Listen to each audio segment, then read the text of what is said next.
Hello, and welcome to our video on lists, logs, and tagging.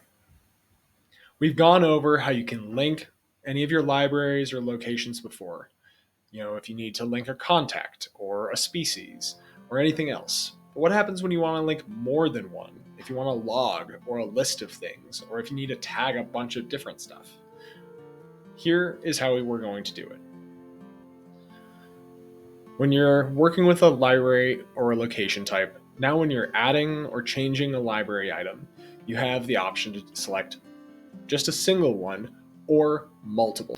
Now, when you choose multiple, this is what will allow us to make things like maintenance logs, lists of species for either observations or seed mixes or anything else. Wherever you're having a list of multiple of those references, this is how you do it. When we have multiple involved, you'll see these two options. You'll see the plus to select a new item from your library, or you can choose from the library.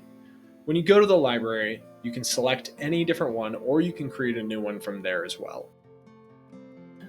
The same is true with everything else. With a maintenance log, when we're in the field, we can click that plus button and enter a new maintenance item to whatever that asset is, whether it's a bathroom and a cleaning, or a park bench and a repair.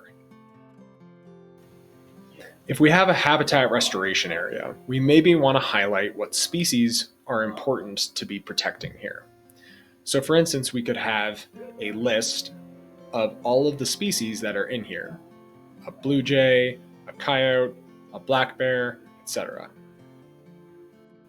For a maintenance log, we could add every time that one of us has gone and serviced this facility, whether it's cleaning, restocking toilet paper, removing graffiti, whatever it is, keep a perfect log of everything that someone has done out there, who has done it, and when it happened. Or we can do a planting. And say, for instance, we're planting a certain species in a certain area and we want to know what percentage of the vegetation on the ground that's taking up.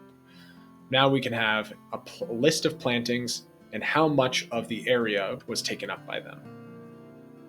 With lists, logs, and tagging, this is all simple, connected in one place. So whatever your work looks like, it fits for you.